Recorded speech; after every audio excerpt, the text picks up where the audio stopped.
खुलुमनाय जासिहरबाय नोंथांमोननो गासैनिसिमबो सिटि बासआव जिरायना दङ आङो बिराद गरम जाखादो दिनै सान्दुं दुंनानै सानजौफुनिफ्राय गथ'खौ स्कुलनिफ्राय लाना थांसै आरो नोंथांमोना जाय जाय मोजां मोनो नायलांबाय थादो आरो नायनानै माबैसा मोनो कमेन्ट खालामबानो जाबाय।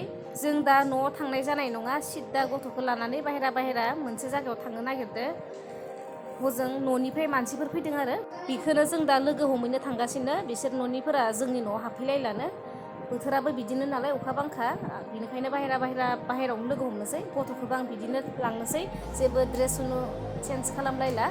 न'आव थांबाथाय आरोबाव थांलाय फैलाय गोबाव नांगोन बिनिखायनो सिद्दा थांबाय थानोसै। दा फैयै जोङो नै बाजै हटेलाव मोनफैबाय। नोंथांमोना हमनो हाखादों जानांगौ बेहायनो दङ न'खरनि मानसिफोरा। बेनिफ्राय आंखौ नेयै जों दा नै जमा जाबाय। जों साबा आइ जोंहानि बाबु दादा सासे मिस्टार बाखि साबासोखौ जाग्रोनो होबाय। आंखौ नेबाय थायोब्ला माने गोबाव जागोन ना फुङावनो उफैगोन बेनिखायनो जाग्रोनो होबाय।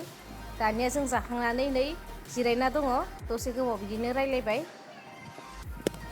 बैथिंजाय जिरायजोबना दङ न'नि मानसिफोरा देखायगासिनो दङ आं नोंथांमोननो नै बेहायनो गासैबो जमा।